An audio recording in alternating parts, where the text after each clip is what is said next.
formada por las verdaderas, que es de la 1 a la 7, las falsas, que son de la 8 a la 10, y las flotantes, que es de la 11 a la 12. Y pues también tenemos lo que es el esternón, que está compuesto de lo que es el manubrio, el cuerpo y el apéndice sifoideo. Y tenemos las dos vértebras torácicas también, y lo que usamos mucho como referencia, que es el ángulo de Lewis, que pues es la articulación manubrio esternal. Y pues dentro de estas tenemos que conocer las articulaciones y espacios, que las articulaciones que nos van a importar aquí son las costovertebrales y las costoesternales. Y pues dentro del espacio intercostal, lo que nos va a importar va a ser el paquete neurovascular, que va a ser el band, que se encuentra en el borde inferior de las costillas, y por eso ahorita lo vamos a ver más adelante. Y dentro de la anatomía de los pulmones y la pleura, pues tenemos lo básico, que ya sabemos que los pulmones, pues tenemos el pulmón derecho, que está compuesto de tres lóbulos, el superior, medio y el inferior, y pues esto ya se divide entre más. Y también tenemos lo que es el izquierdo, que pues está compuesto de dos lóbulos. También tenemos el lirio pulmonar, que pues va siendo lo que es la entrada del bronquio principal, arterias, venas y pulmones. Venas pulmonares, perdón. Y tenemos lo que es la pleura. Pues dentro de estas, pues tenemos la visceral y la parietal. La visceral, pues ya sabemos la que está pegada al pulmón y lo que está recubriendo básicamente. Y la parietal, la que recubre la pared interna de la caja torácica. Y del espacio pleural virtual, pues este, como se menciona, es básicamente inexistente, pero es lo que nos da la presión negativa y pues que es aproximadamente de -5 centímetros de agua. De lo que es el corazón y grandes vasos, pues del corazón, pues ya sabemos, está ubicado en el mediastino medio, entre el T5 y T8, y pues tiene una orientación como de un eje oblicuo que ya habíamos visto en las clases de carga. Y pues tenemos también lo que es el pericardio, que ese es un saco fibroso que envuelve al corazón. Y este es muy importante porque también contribuye a la lubricación, pero no nada más eso, como es muy pequeño, con nada más 100 a 200 mililitros que se llene este espacio, de que ya está sufriendo y ya va a causarnos problemas en lo que es la contracción.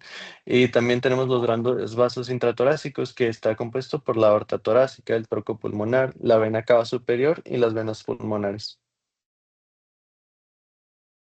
Y pues dentro de esto tenemos que el espacio anatómico central torácico pues está limitado lateralmente por las pleuras. Anteriormente está el esternón y posteriormente está la columna vertebral. Y pues nada más este es un cuadro básicamente definiendo todo lo que está alrededor de la parte superior, anterior, media y posterior. Esto ya no les hago más énfasis porque sí es muy repetitivo, pero sí. También, pues ya el mediastino, pues viene siendo el espacio central del tórax, que está limitado lateralmente por las pleuras, anterior por el esternón. Y básicamente es esto. Esta es una imagen que nos hace referencia a cómo se distribuye con, con lo que es el mediastino anterior, el mediastino medio y el mediastino posterior.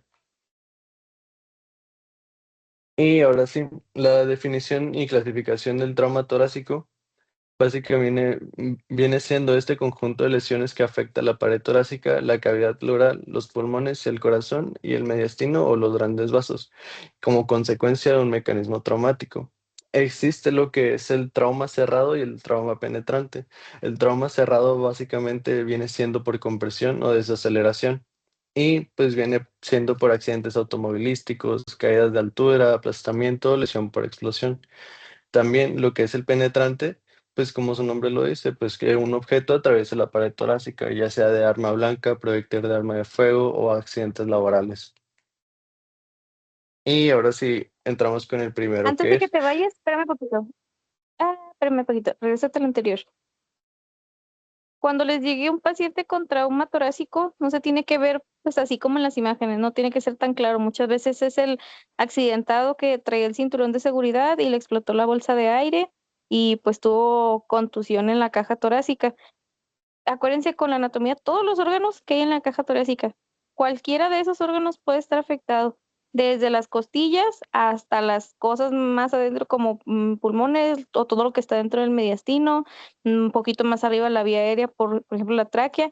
Entonces, siempre que se tenga traumas, se tiene que buscar intencionadamente todo este tipo de lesiones dependiendo de la clínica del paciente, sobre todo cuando ya llegan casos más graves que están hipotensos, que llegan, o sea, definitivamente chocados, o por ejemplo, el que, pues es que lo que sabes que vas a estudiar es al penetrante, porque pues si lo picaron con algo, pues definitivamente lesionaron algún órgano y tienes que ver la extensión y todo eso. Pero en los traumas cerrados, que es como dice aquí la epidemiología, hasta el 90% de las veces, pues no están exentos de que sí les haya sucedido algo. Entonces exploren muy, muy bien, ausculten bien los ruidos cardíacos, ausculten bien los campos pulmonares para que ahí se vayan identificando lesiones, vean la simetría del tórax, vean si le ven lesiones equimóticas, cualquier dato que les pueda dar un poquito más de orientación. Pero sí, la semiología en los casos de trauma es súper importante.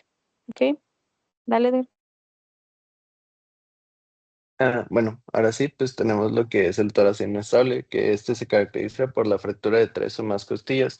Una literatura les va a decir que dos o tres, pero pues básicamente es esto. Y esto lo que pasa es que se separan en un segmento. Lo que quiere decir un segmento es lo que viene aquí en la imagen. No es de que nada más se partan de un pedacito, sino que es de que una parte que ya lo divide en sí a un hueso solo, básicamente. Y esto lo vuelve independiente. Y la causa principal de esto es el trauma cerrado severo por alta energía, como son los accidentes automovilísticos que impactan lateral o frontalmente.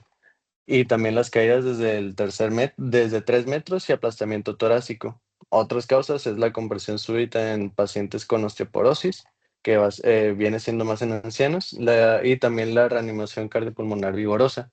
Pero esta es menos común. Bueno, se supone, pero pues sí pasa. Ok, entonces esta es la primera cosa que van a poner en la libreta del internado. Definición de tórax inestable. Fractura de tres o más costillas consecutivas en dos o más puntos. ¿Ok? Primera definición.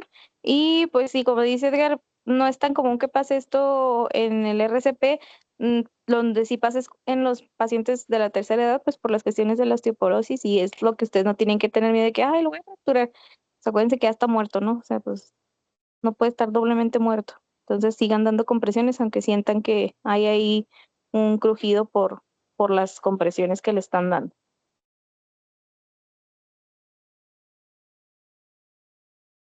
Ah, bueno, y luego pues ya, lo que pasa en el mecanismo de esta lesión, pues es que el impacto directo pues va a causar esta fractura en segmentos, ¿no?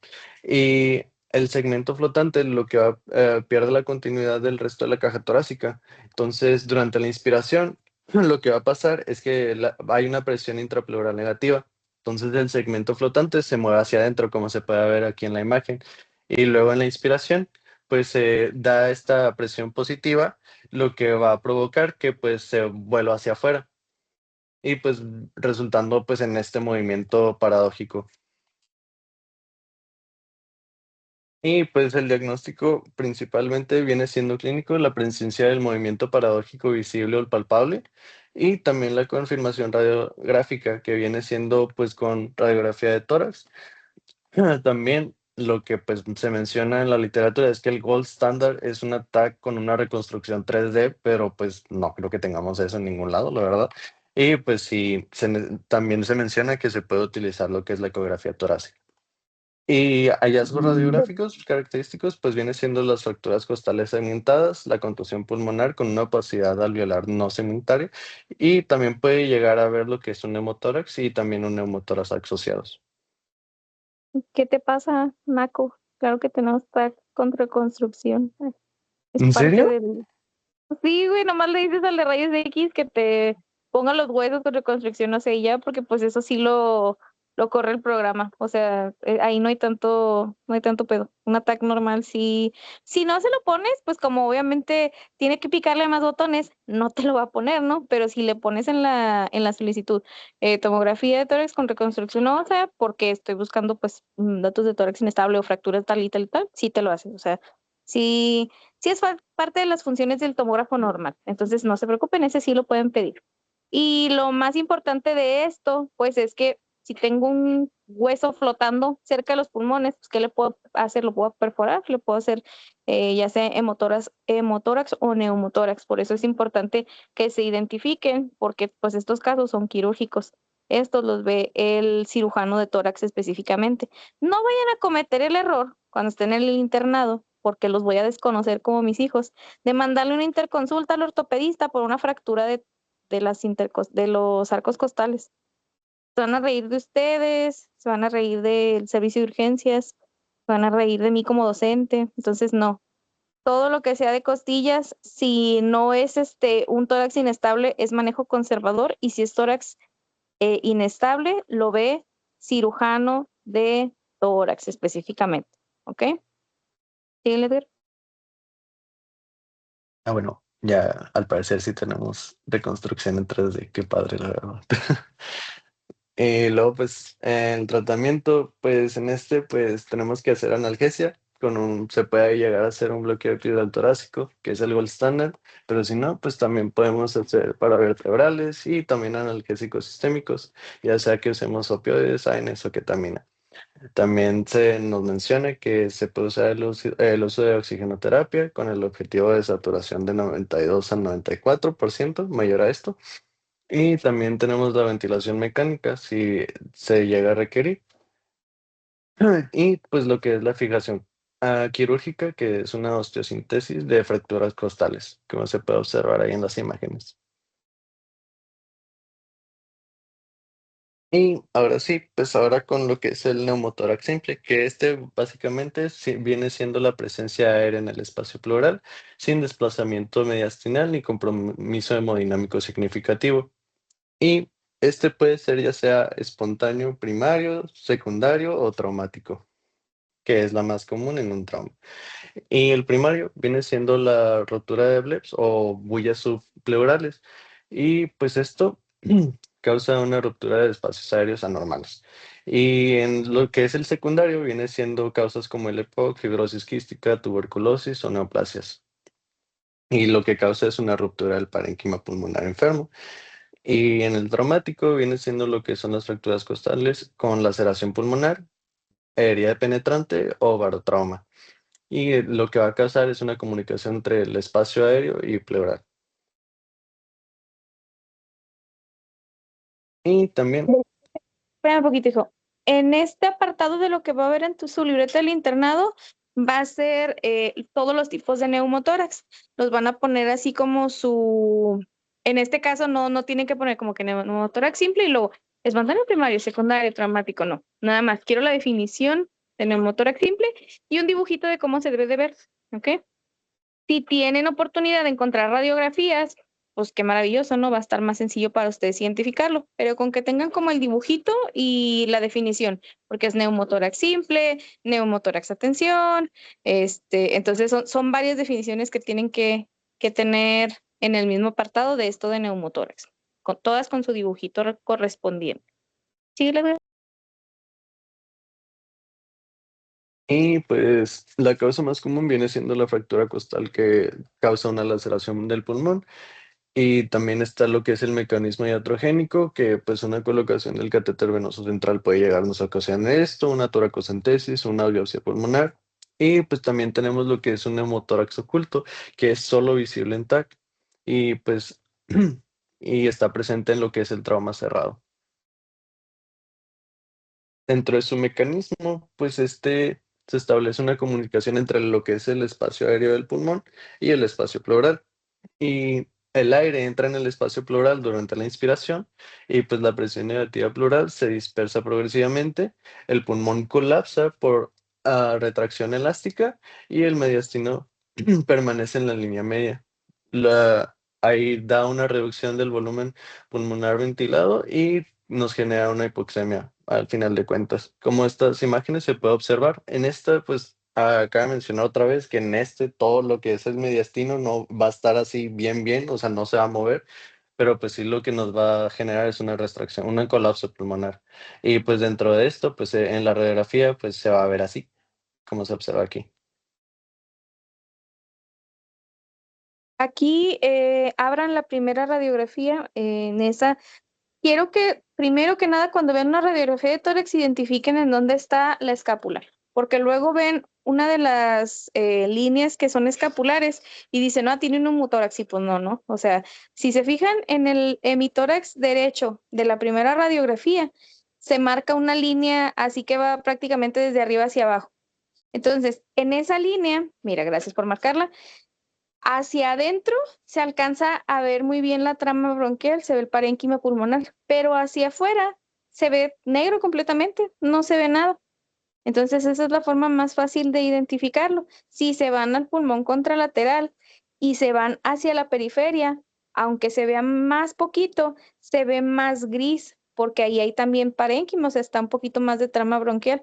Entonces comparen el de la izquierda con el de la derecha y se van a fijar cómo se ve completamente negro el de la derecha y ahí es cuando te das cuenta que toda esa línea es porque es un neumotórax. No tiene que verse así siempre. A veces son un poquito más discretos, como la imagen que está en su lado izquierdo.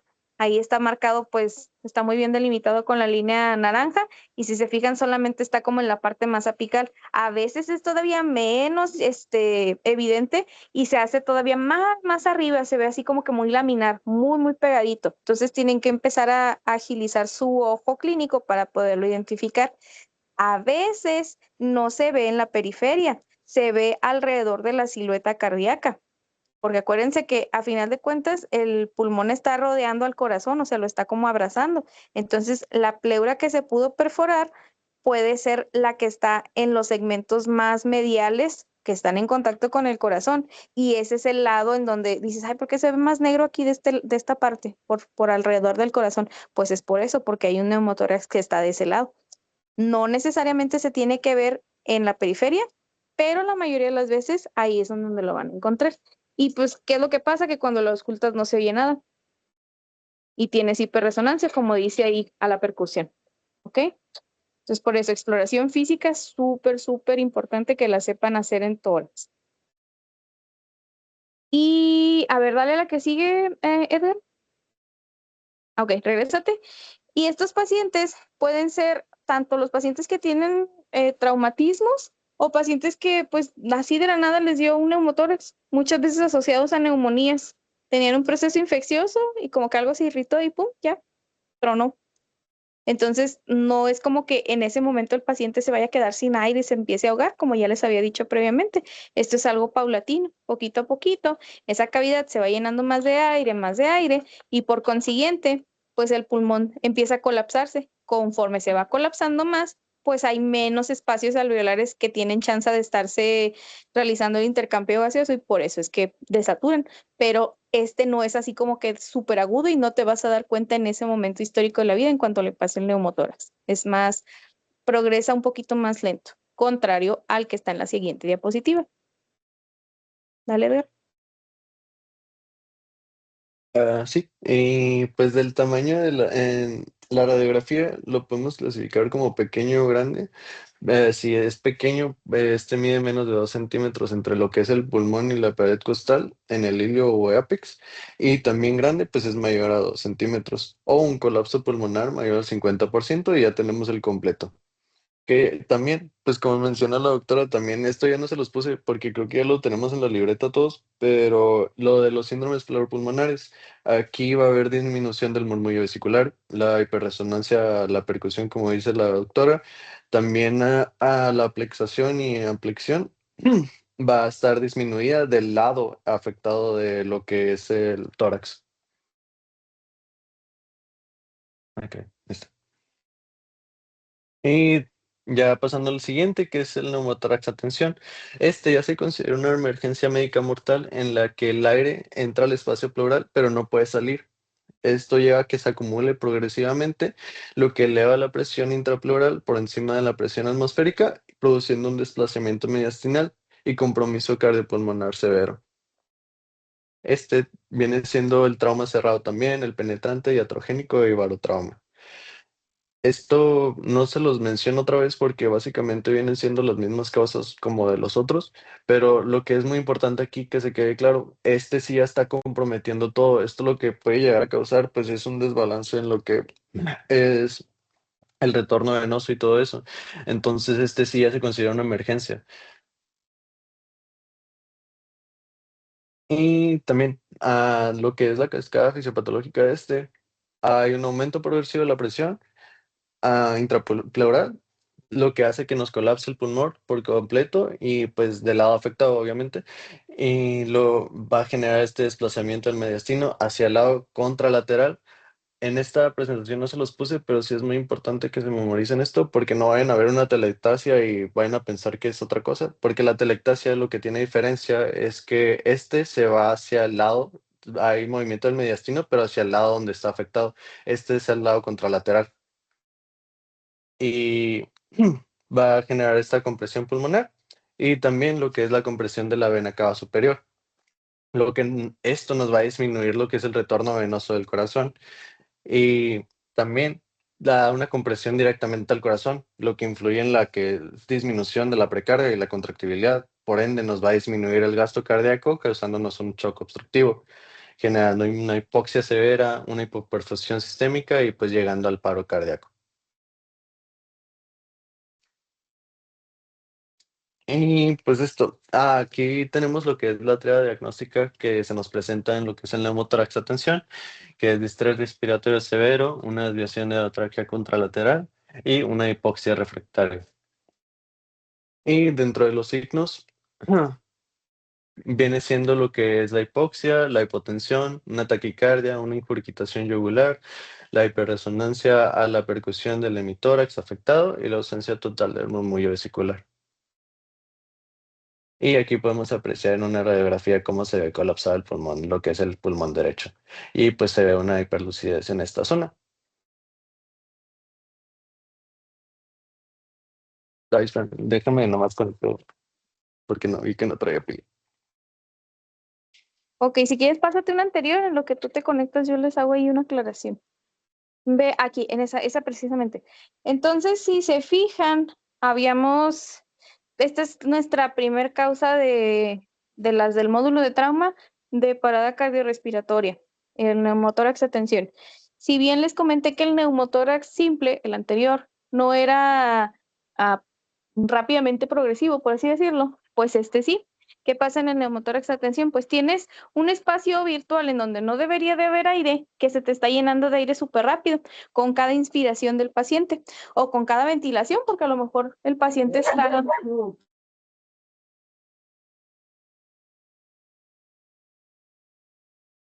Perdón.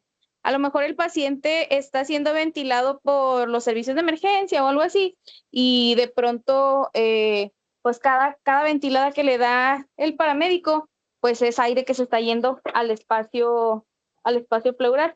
¿Y qué es lo que sucede en este? Aquí no hay un punto de, como en el neumotórax abierto que vamos a ver más adelante, aquí no hay un punto de salida de este aire que se está pues llenando rápidamente en el espacio y se va llenando, llenando, llenando, y lo que hace el parénquima, pues es empezarse a empujar hacia el otro lado. Y en el momento en el que se empuja hacia el otro lado, se lleva a todos los órganos que están en medio, entre ellos el corazón. Y pues como les comenta su compañero, los vasos sanguíneos que se encuentran en el centro también del mediastino. Y si yo tengo un corazón que está apachurrado, pues no va a latir. Entonces yo le puedo dar RCP a ese paciente que está en paro y no va a salir del paro si yo no quito esa descompresión, porque no le estoy dando un masaje al corazón, porque ese corazón está en una contracción perpetua, no estás generando una recirculación sanguínea. Por eso es bien importante que lo primero que se haga en estos pacientes cuando se identifica es la descompresión manual, la que te dicen es que lo va a decir Edgar más adelante, pero pues aquí de una vez lo repasamos, que es con una aguja grande, en el segundo espacio intercostal, en la línea media clavicular, y pues en el momento en el que funciona se empieza a salir el contenido de aire de la zona y empieza a reexpandirse un poquito más el pulmón y empieza a descomprimirse también la caja, el músculo cardíaco, y pues con esto ya quizá tus compresiones ya sí sean efectivas. Ya si tiene otro tipo de lesiones, pues ya va a ser punto y aparte, ¿no?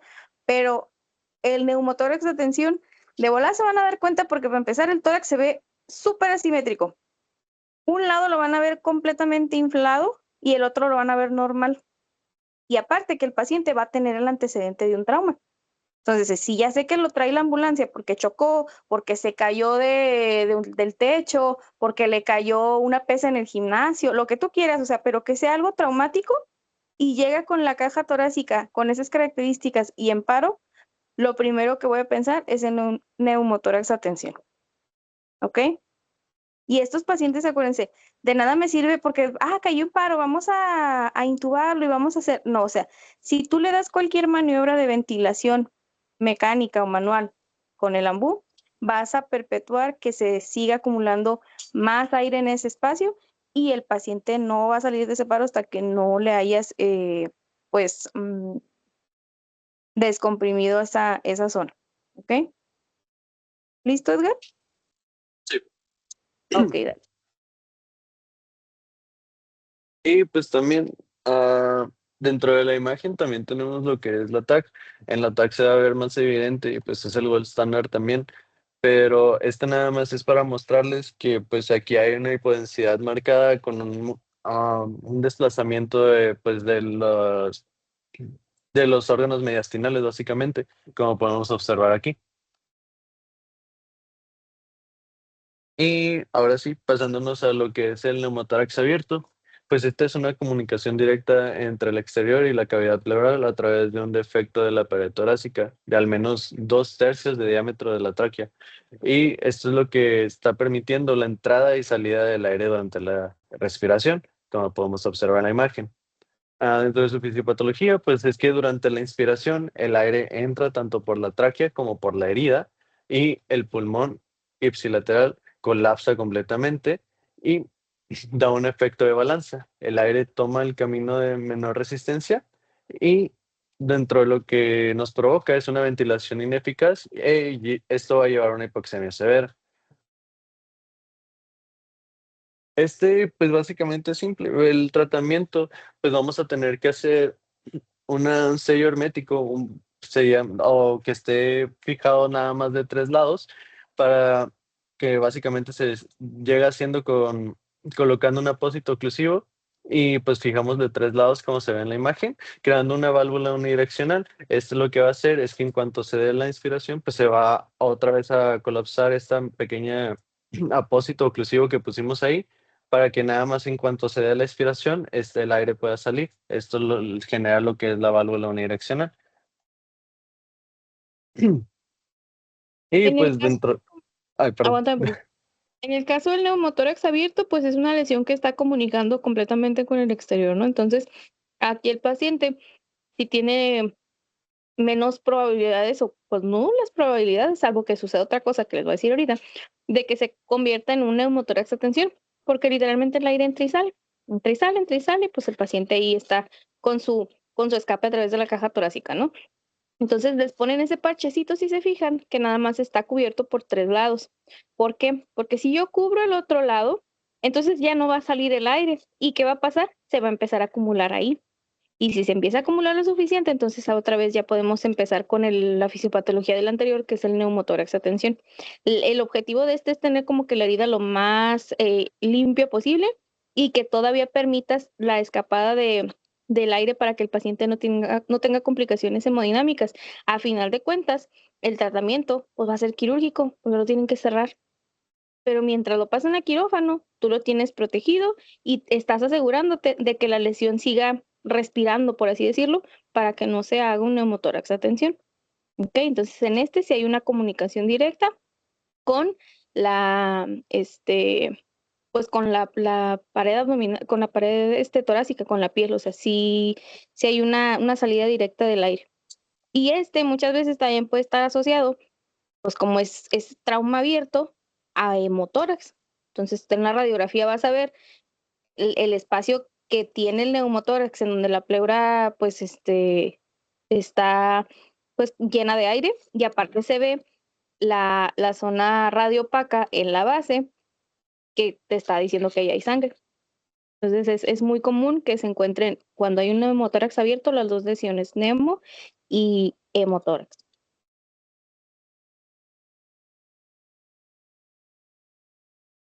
Bueno, pues sí, y el manejo, pues, definitivo, sí, como dice la doctora, es quirúrgico. Es, pues, cerrar básicamente la pared torácica. Y dentro de lo que es el hemotórax, tenemos la definición que pues viene siendo que es la presencia de sangre en el espacio pleural secundaria a un trauma que va a lacerar las estructuras vasculares intratorácicas. Y también tenemos lo que es el hemotórax masivo, que este ya es una emergencia médica crítica caracterizada por la acumulación rápida de 1500 mililitros de sangre, o también se nos refiere mayor a un tercio de la volemia en la cavidad pleural, y este es generalmente por trauma. A esa definición le falta algo, porque esa también va a la libreta del internado, hemotórax masivo. Regrésate. 1500 mililitros al momento de que tú le pongas la sonda endopleural. Si se fijan, eh, ahí en las radiografías se ve una zona radiopaca, ¿no? Lo blanco. Dijimos que blanco en radiografía, pues se asocia a líquido. Entonces, si yo sé que el paciente tuvo un trauma, pues no voy a pensar que es un derramito pleural, no, yo voy a pensar rápido que es sangre. Entonces es hemotórax.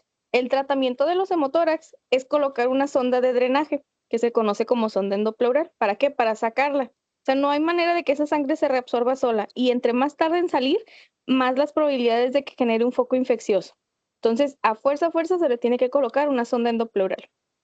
Tú le pones la sonda y está conectada a un aparatito que se llama sello de agua, que es como una cajita que se conecta a la presión de, no sé si se fijan que en las camillas está una toma de oxígeno y una toma como de aspirador enseguida. Entonces se conecta a esa para que se esté aspirando y va jalando por la presión, pues el sangrado que hay ahí en la caja torácica. Aquí la bronca va a estar si en el momento en el que le pones la sonda, así de golpe, se te generan 1500 mililitros de sangre, porque eso es una urgencia quirúrgica y a eso se le conoce como hemotórax masivo. Hay unos que de golpe no van a sacar los 1500, pero si durante un periodo de 3 horas consecutivas por hora está sangrando 200 mililitros, eso también se conoce como hemotórax masivo. Entonces, 1500 mililitros a la colocación de la sonda o 200 mililitros por hora durante más de 3 horas. Y cualquiera de los dos casos es quirúrgico de inmediato, porque significa que tiene una lesión probablemente arterial que no va a dejar de sangrar si no se repara y pues el paciente va a caer en choque hipovolémico hemorrágico y todo lo que ya hemos visto previamente. Entonces, no se queden con esto del tercio de la volemia porque pues va a estar más cabrón saber, ¿no? Entonces, tengan así valores ya establecidos. Dale, Edgar. Sí, sí, sí se me olvidó a poner eso. También aquí cabe mencionar que en las radiografías puede haber un hemotórax, pero sí necesitamos cierta cantidad de líquido para que sea, ya sea si vamos a sacar una radiografía posterior anterior, una lateral o también en una de cúbito. Es de apenas cuando se tiene 165 o de 150 a 175 en una radiografía posterior anterior, apenas se va a estar observando lo que es el hemotórax, básicamente. También es que tenemos que tener en cuenta, pues sí, eso, que a lo mejor íbamos a tomar la radiografía y vamos a decir, ok, no se ve nada, pero pues es que se necesita cierta cantidad para que se observe. También en la lateral es de 75 mililitros para que se llegue a observar. Y pues dentro de las causas, pues tenemos la laceración pulmonar, que viene siendo pues que va a provocar una fractura costal o una herida penetrante, laceraciones de vasos por una fractura costal también, la laceración de la arteria mamaria interna, esto viene siendo por una fractura del esternón o costillas anteriores, a lesiones de grandes vasos intratorácicos, que viene siendo por un trauma de desaceleración o trauma penetrante, y una lesión cardíaca, que pues también es un trauma penetrante o cerrado. Dentro de lo que es la fisiopatología de este, viene siendo que pues el sangrado se va a acumular en el espacio pleural. Este nos genera una compresión pulmonar que va a provocar por ende una hipoventilación y atelectasia. También genera pues la pérdida del volumen intravascular, lo que también nos va a contribuir a pues a un choque hipovolémico. Y si es masivo, también puede producir una compresión mediastinal y pues nos compromete todo lo que ya vimos anteriormente, lo que es la precarga, el gasto cardíaco y pues todo. y la sangre residual puede organizarse formando fibrosis pleural. Y como consecuencia, como dice la doctora, pues también puede provocarnos un empiema, un fibrotórax y un atrapamiento pulmonar. Y pues también se da esta clasificación, que es el mínimo, pequeño, moderado y masivo. Dentro de lo que es el mínimo, viene siendo menor de 300 mililitros. Este llega a ser asintomático y hallazgos incidentalmente. Y pues este nada más del tratamiento, pues es observación. El pequeño viene siendo de 300 a 500 mililitros. Y este es lo que vamos a poder observar, es una taquipnea leve, una disminución del murmullo vesicular. El tratamiento viene siendo la sonda endopleural. El moderado viene siendo de 500 a 1500 mililitros. Aquí vamos a encontrar al paciente con una taquipnea, una taquicardia, una embatidez a la percusión, una disminución severa del murmullo. También el tratamiento es una sonda endopleural. Y el masivo viene siendo ya cuando es mayor a 1500 mililitros, que pues en este ya el paciente nos va a llegar en un shock hipovolémico, nos va a estar con una hipotensión y una hipoxemia severa. En este, el tratamiento pues puede ser una sonda endopleural más una toracotomía urgente. De hecho, no También, puede ser, eso debe de ser. Le pones la bueno, sonda eso y es. lo mandas a quirófano. Entonces, para fines prácticos, todas las personas que tengan hemotórax se les tiene que poner sonda endopleural. O sea, es obligatorio que se les ponga porque se les tiene que hacer drenaje y vigilancia. Y a final de cuentas son pacientes que suben a cargo de piso de cirugía porque se pueden complicar y a lo mejor al inicio no, pues no te presenta problemas, pero quizá después algo pasó a nivel anatómico por la lesión que empieza a sangrar más y pues terminan en quirófano. Entonces, pues como les había dicho cuando vimos la clase de choque hipovolémico hemorrágico, paciente que tenga el potencial riesgo de sangrar, se les hace cruce desde que llegan, se les piden tiempos de coagulación porque pueden pasar a quirófano y se ingresan a cargo de cirugía. ¿Ok? Y pues también Esto tenemos no lo digas, estado, esto no lo digas, esto no es importante. La clasificación por volumen, a final de cuentas, es hemotórax y ya, o sea, ya no pasa nada si no lo clasifica. ¿Tiene sangre o no tiene sangre? ok. Y luego pues tenemos lo que es de diagnóstico por imagen, que viene siendo lo que nos puede ayudar en el momento, viene siendo la ecocardiografía torácica, pues viene siendo el FAST extendido, que es muy sensible, que tiene un 90-95% de sensibilidad para detectar hemotórax mayor a 200 mililitros. Y pues en este se va a identificar el signo de desplazamiento pulmonar ausente y lo que nos permite guiar la toracocentesis diagnóstica. Y es útil en, en Esto, reanimación del esto, paciente crítico. esto si quieres ya no hay que andar mucho, ustedes no hacen esto, no hacen ultrasonidos y al final de cuentas, si se van a llevar al paciente que está inestable a hacer un estudio de imagen, lleven la tomografía directamente. No tiene caso que le hagamos un FAST si después, o un ultrasonido, si después necesita la tomografía de todas formas, porque si lo van a intervenir, el cirujano tiene que saber en dónde está la lesión exactamente. Entonces, TAC, quédense con eso, TAC de tórax en este caso. Y pues tenemos también la TAC, que básicamente es esto, lo que dice la alta. Que vamos a ver una zona de hiperdensidad que va a estar comprimiendo, pues ya sea, sí, bueno, sí va a estar comprometiendo lo que es el mediastino. Y pues Ahora, aquí, ay, regrésate perdón. poquito. Esto no es una ventana pulmonar de tomografía, esta es una ventana abdominal. Pero si se fijan aquí, pues en esta ventana al menos no se ve el parénquima, pero se ve que el pulmón está negro, así debería de estar. Si yo en esta ventana veo que el pulmón o el área donde debe estar el pulmón se ve gris o se ve blanco, pues es porque está ocupado por algo y va a estar asociado a traumas si el paciente tiene el antecedente. Pero la ventana pulmonar literalmente se ve el parénquima, o sea, se ve todo el pulmón grisecito y se ve la trama bronquial y todo, y pues ahí es más fácil todavía identificar el sangrado porque se ve blanco, blanco completamente en las orillas. Entonces, cuando estén en el hospital y empiecen a ver tomografías en el sistema, muévanle a todo eso para que vean cuáles son las ventanas. Ventana pulmonar, ventana para cráneo, ventana para abdomen, porque cada ventana pues te dice información diferente según el tejido que tú quieras ver, ¿ok? Sí, Y pues aquí tenemos un video de que es la descompresión. Como dice la doctora, antes de ponerles el video, pues tenemos dos tipos de descompresiones. A la que dice la doctora, a lo mejor y la encuentran en la bibliografía nueva que dice que ya no se sugiere utilizar esta en lo que es el neumotórax por ciertas razones, pero de todos modos sí se llega a utilizar.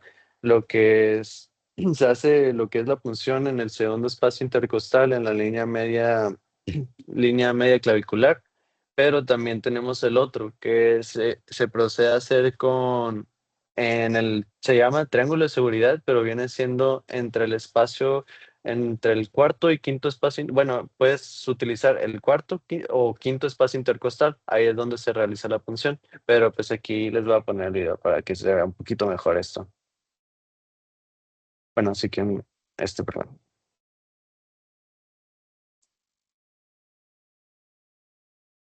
¿Por qué no?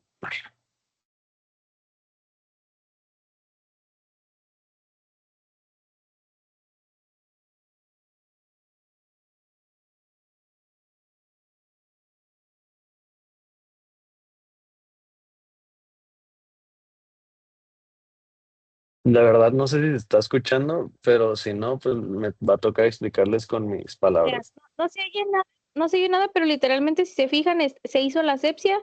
Ahora, si estás en un proceso de urgencias así súper grave y el paciente está en paro, pues tampoco te vas a poner con que trae melisodine, ¿no? Entonces, identificas y haces la punción con la aguja más grande que tengas. Si es una aguja de catéter nada más con los que canalizan al paciente, pues no importa, no pasa nada, pero el chiste es que sea la más grande para que la descompresión sea más rápida. La intención de hacerlo en el triángulo de seguridad que les comenta Edgar, pues es precisamente, o sea, dice triángulo de seguridad su nombre porque pues no va a funcionar otro tipo de órganos que puedan lesionarse fácilmente como si funcionas aquí. Pero vamos a lo mismo, ¿qué me va a matar más rápido el paciente? La posibilidad de lesionarlo porque le doy en el segundo espacio intercostal, en la línea media, clavicular, o que ya esté muerto en el paro por el neumotórax de tensión. O sea, entonces, pues es como que riesgo-beneficio, ¿no? Cualquiera de las dos lo que quieres es descomprimir. Entonces, la aguja más gruesa y literalmente lo que es picar. O sea, nada más identificas y picas, vigila nada más irte por arriba de am, del hueso, porque por debajo pasa el paquete neurovascular, entonces no quieres funcionar por ahí. Pero pues a final de cuentas este es un procedimiento de urgencia para salvarle la vida al paciente. Entonces, pues lo que salga va a ser mejor que lo que tiene en ese momento. ¿Ok? En el que sigue me imagino que tienes la sonda endopleural, ¿verdad, Edgar?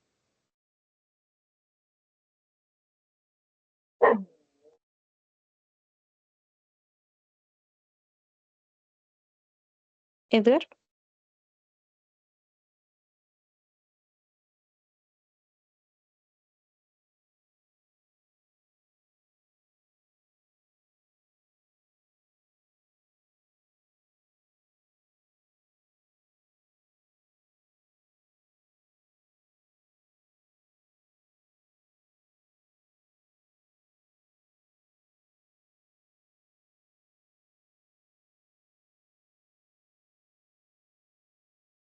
Sí, se desconectó Edgar, o ya no se escuchó.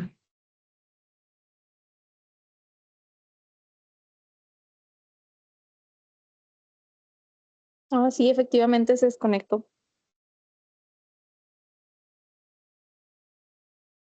Vaya, vaya. Bueno, entonces sonda endopleural, hay que buscar, bueno, en la libreta tengan anotado también el procedimiento para la colocación de la descompresión.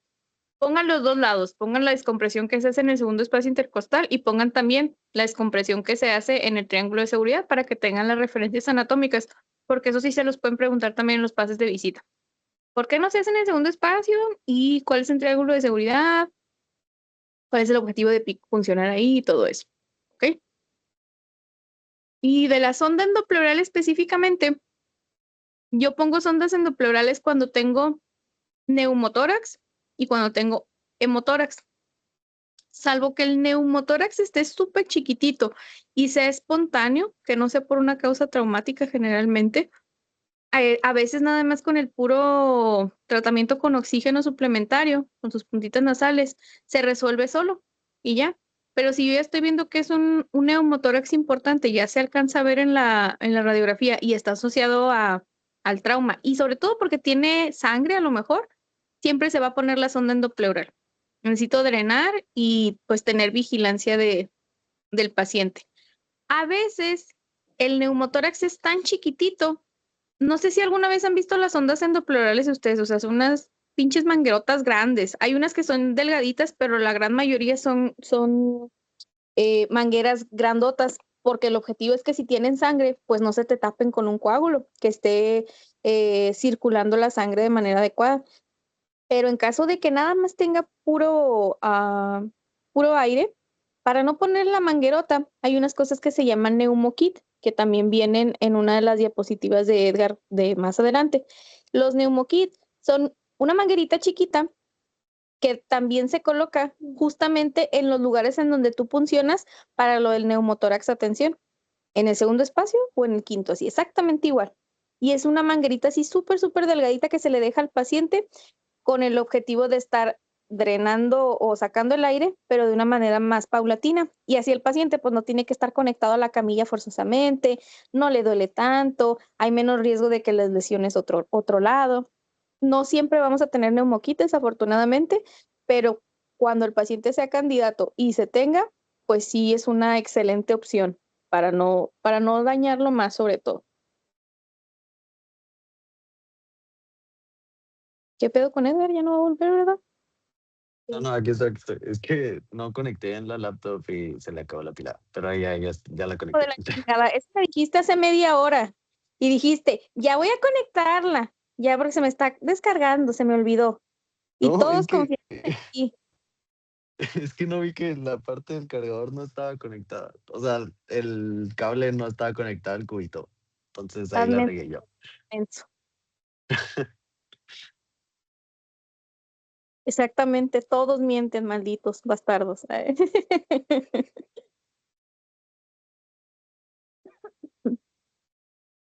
Estás viendo que tenemos el tiempo limitado y luego tú te das el lujo de apagar tu computadora, ponerla a cargar. Ay, Dios, no puede ser. Yo. Es que sí, no sabía esto, no estaba esperando esto. Nadie lo esperaba. Nada.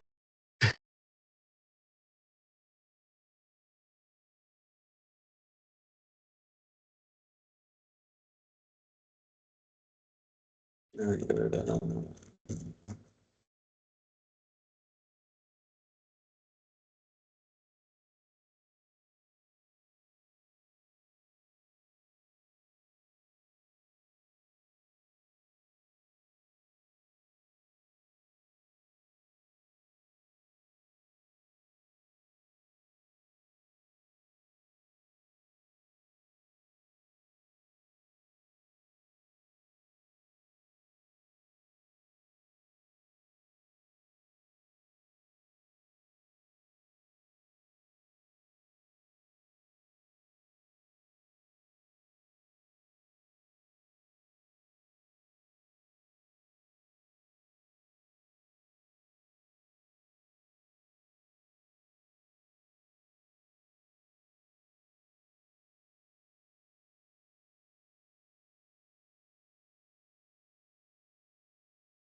Ya sé, único pinche sábado libre que tengo en mi vida y aquí estoy esperando a que Edgar termine. Aquí estoy, ya, esto es lo del triángulo de seguridad.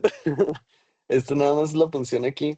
Básicamente lo podemos delimitar el cuarto, ya sea el quinto espacio intercostal. Aquí lo que están haciendo es delimitarlo. Lo que vamos a hacer después, básicamente, es nada más ayudarnos con el bisturí, abrirlo tantito, como ahorita lo van a mostrar. Hacer la asepsia primero que todo.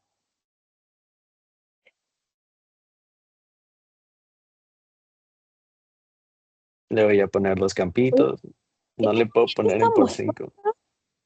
Sí, este sí está muerto, porque normalmente también se me olvidó mencionar que no se hace totalmente en decúbito, sí se tiene que tener una elevación al paciente. Aquí le están poniendo, creo que lidocaína,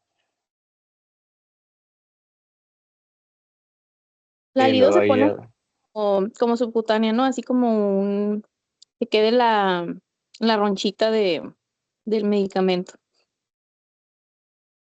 Porque lo único que tienes que anestesiar, pues básicamente son los tejidos que están ahí, la piel y lo poquito de músculo que se encuentra en esa zona. Entonces, con sus y pincitas, van a abrir y abrir y abrir y empieza, bueno, disecar. Disecar es la palabra quirúrgica. Disecan, disecan, disecan, empiezan a separar el músculo que se encuentre estorbando para poder hacer la introducción de la sonda endopleural. Entonces, no crean que se corta con todo el bisturí hasta ahí adentro, porque al final de cuentas, pues, si rompes el músculo, luego lo tienes que suturar, entonces es mejor nada más separarlo. Esto de meter el dedo, en teoría, no debería de ser como adecuado, ¿no? Porque corres el riesgo de que se te reviente el guante y estés en contacto con el paciente y eso no es bueno para ti.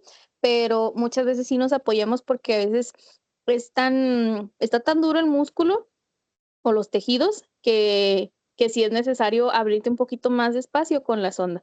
Y lo fíjense, agarran la punta de la sonda con la misma pinza y empiezan a introducirla.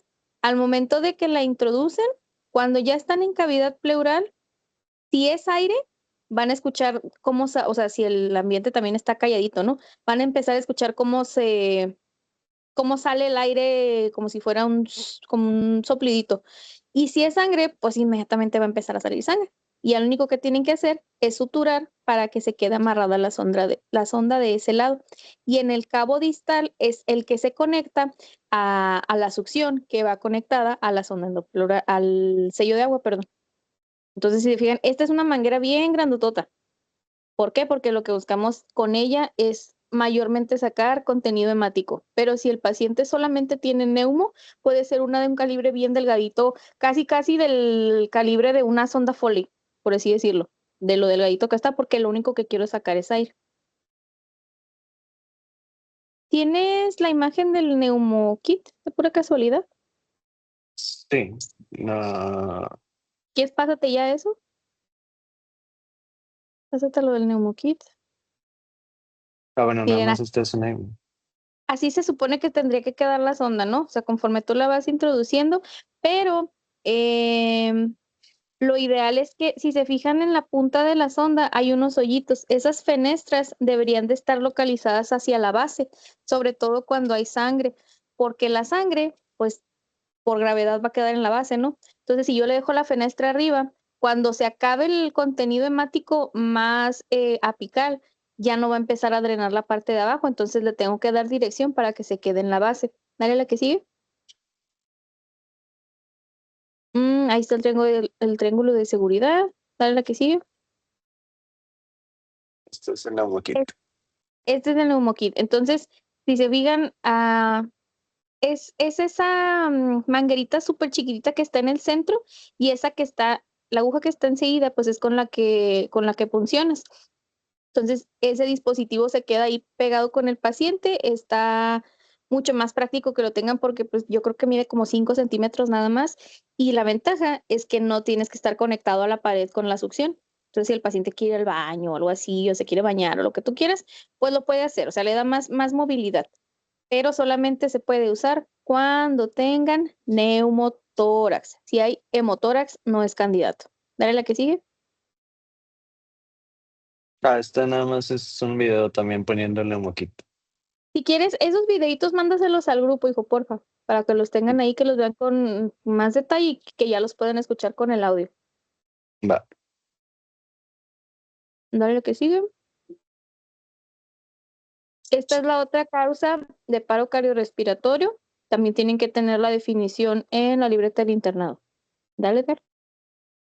Y pues ya, ahora sí con lo que es el taponamiento cardíaco, que básicamente también es una emergencia médica crítica que es provocada por la acumulación rápida de líquido, sangre o pus en el espacio pericárdico, lo que nos va a comprimir el corazón y impide su llenado adecuado.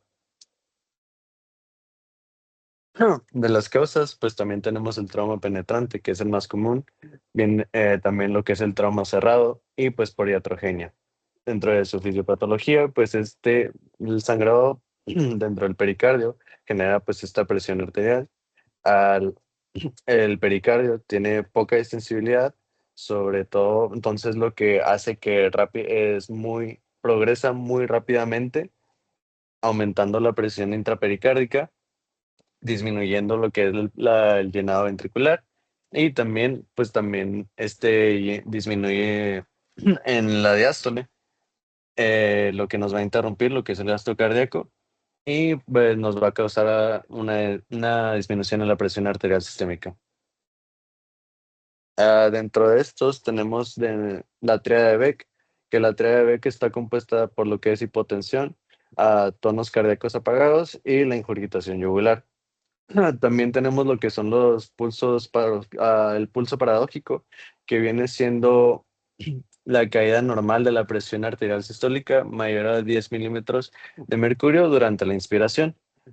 Básicamente, le tenemos que estar con el manómetro y vamos a ver este pulso paradójico. Eh, Dentro del diagnóstico podemos hacerlo por mediante una ecocardiografía. Del tratamiento, en este se realiza una pericardiocentesis, que básicamente es un procedimiento médico de urgencias y es utilizado para extraer el exceso de líquido acumulado en el saco pericárdico mediante una aguja y es generalmente guiada por ecocardiografía, como se puede ver en las imágenes. En este también tenemos diferentes tipos de punciones. Puede ser subsifoidea, paraesternal o apical. Otra cosa que va para la libreta del internado, la triada de Beck, ¿ok? Y pues acuérdense, taponamiento cardíaco pasa lo mismo que con el neumotórax de tensión. Si no lo resuelvo, el paro no se va a resolver. Necesito quitar lo que está comprimiendo al corazón para que pueda generar contracciones, porque si no, por más RCP que le den, el paciente no va a salir del paro. Y pues estos son procedimientos invasivos pues ya más guiados y más elaborados. A ver, dame un segundo porque mi perro está a punto de tener una crisis emocional.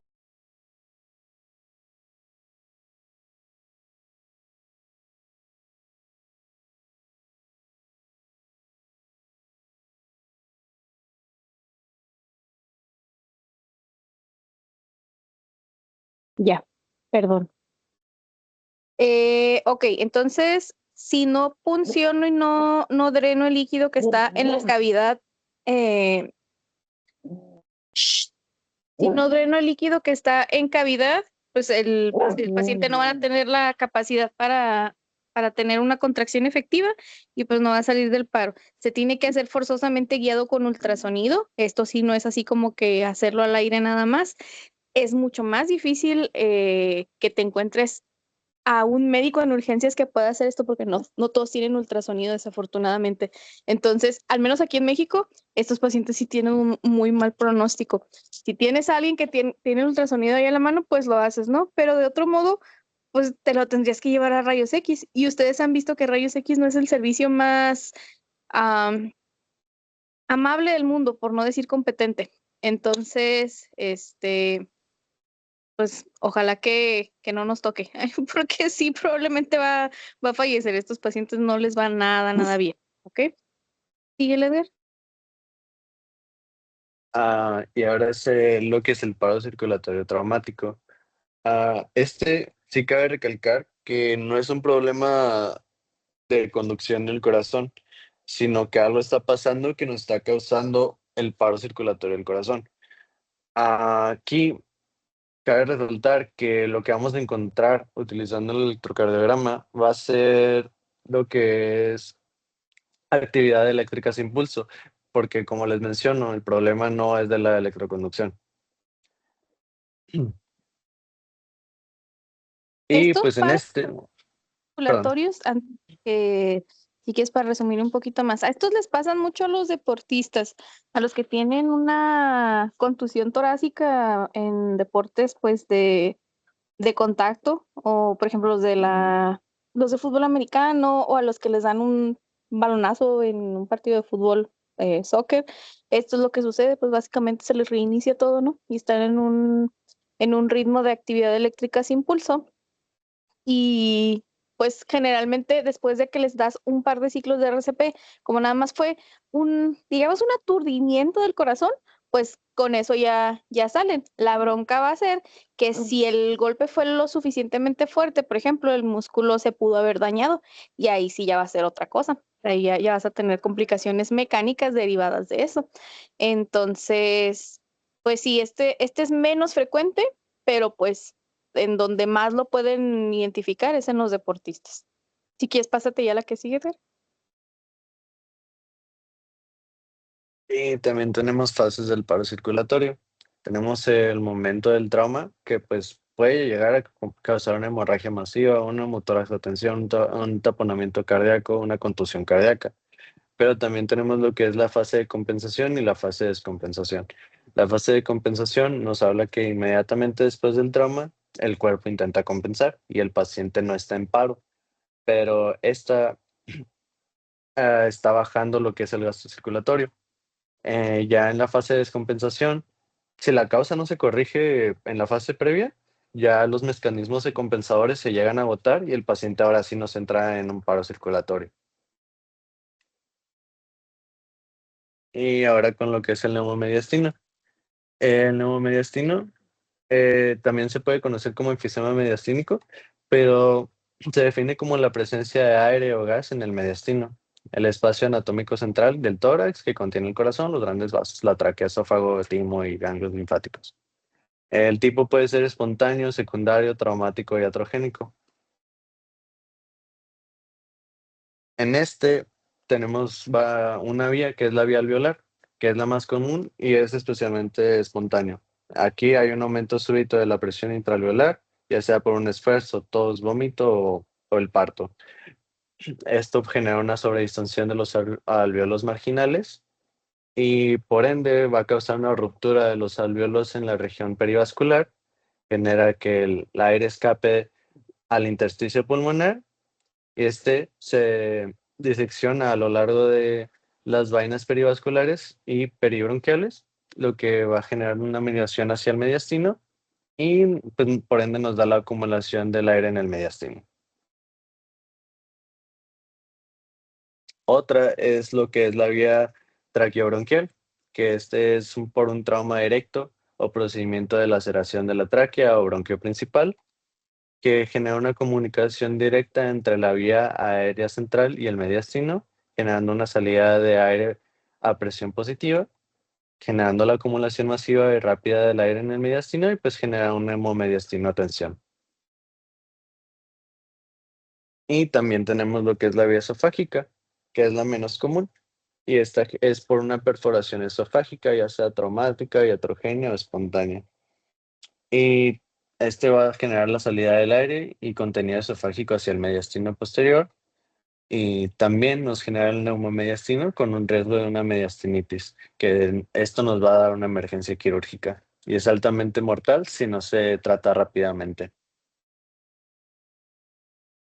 Dentro de los síntomas cardinales, pues el paciente nos va a presentar dolor torácico retroesternal, disnea, disfagia, disfonía y tos seca. Dentro de los hallazgos físicos, este puede llegar a encontrarse enfisema subcutáneo a nivel del cuello, como se ve en la imagen de la izquierda, también en la región supraclavicular o pared torácica alta.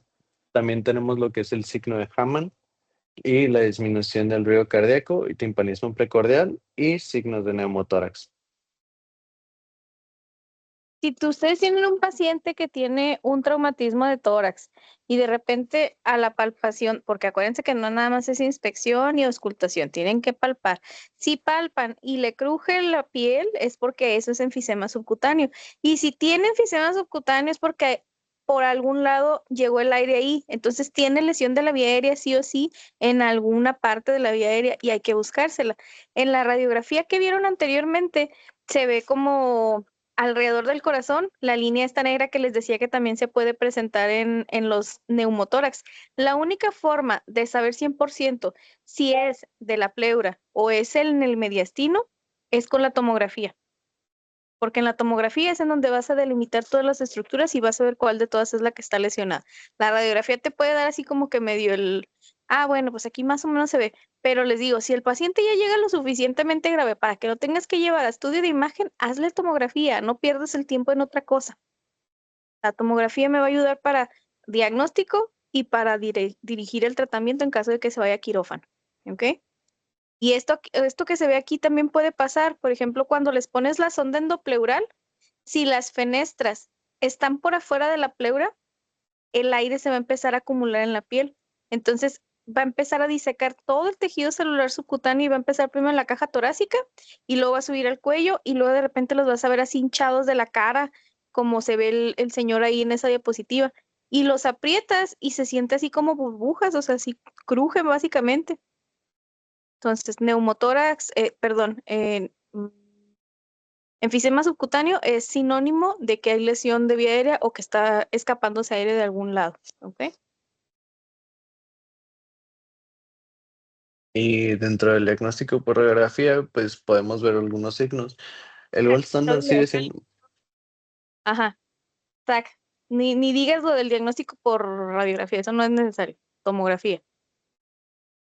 Ok, bueno, tomografía, ya quédense con eso.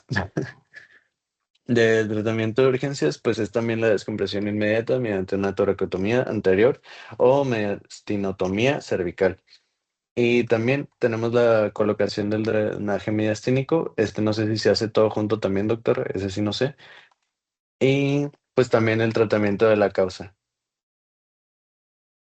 Todo es quirúrgico. En urgencia no hacemos nada de eso. Nada más estabilizamos y ya el cirujano, cuando tú le tienes la tomografía, generalmente si sí está en las condiciones pues, graves que te dice la patología, lo suben a quirófano en ese momento. Por eso les digo, ustedes de internos, cualquier traumatismo, tienen que pedirle desde que llega a cruces y los tiempos de coagulación con todo y el combo de los laboratorios para evitar que se retrase el paso a quirófano. Y ya por último, pues tenemos lo que es la evaluación primaria, el ABC del trauma. El objetivo de este es identificar y tratar condiciones potencialmente mortales en orden de prioridad. Tenemos lo que es ELA, que es la vía aérea con control cervical.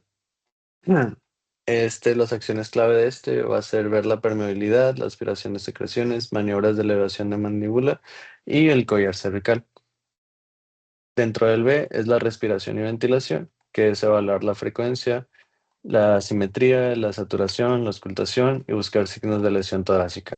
El C es la circulación con control de hemorragias. Aquí tenemos que revisar pulsos, presión arterial, el tiempo de llenado capilar, el acceso venoso, control de hemorragias externas. Y el D es la discapacidad neurológica, que aquí podemos usar la escala de Glasgow, las pupilas y también la lateralidad. El E es la exposición con control de hipotermia.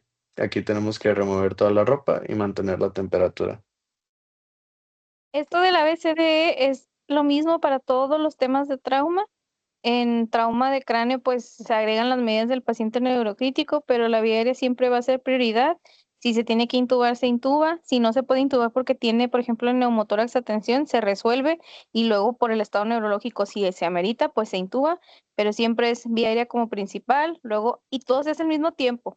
Veo cómo está la vía aérea, en ese momento ya le están canalizando, veo cómo está la circulación, si está hipotenso le empiezo a pasar líquidos o le pongo aminas.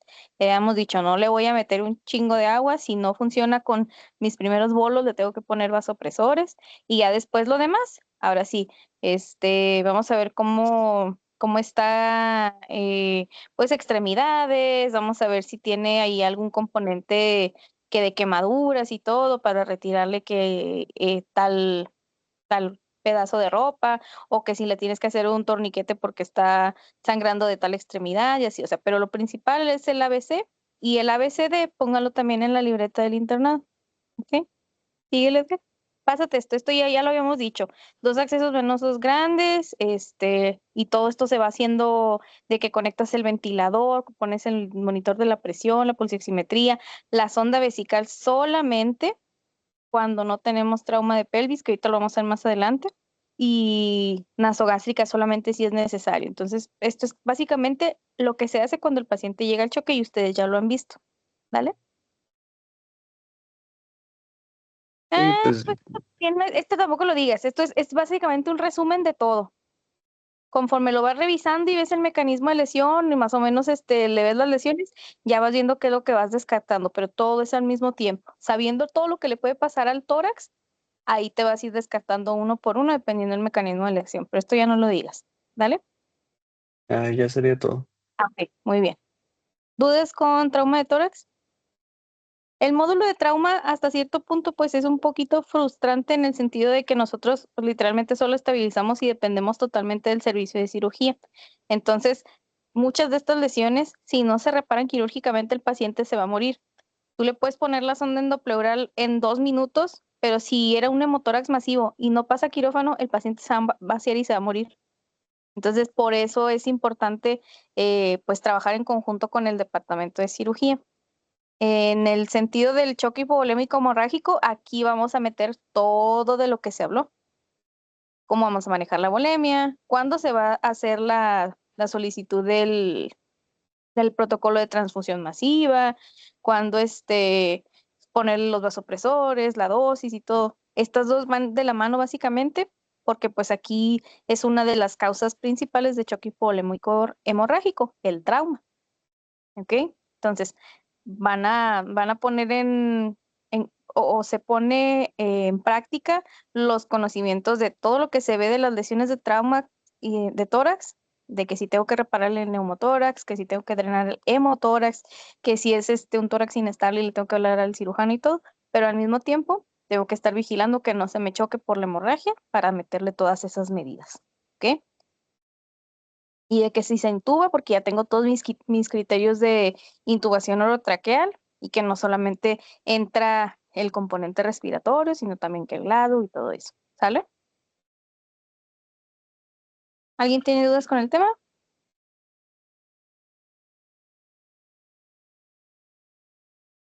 Ok. Mira, Edgar ya está todo uniformadito porque ya se va a su trabajo. Qué bonito.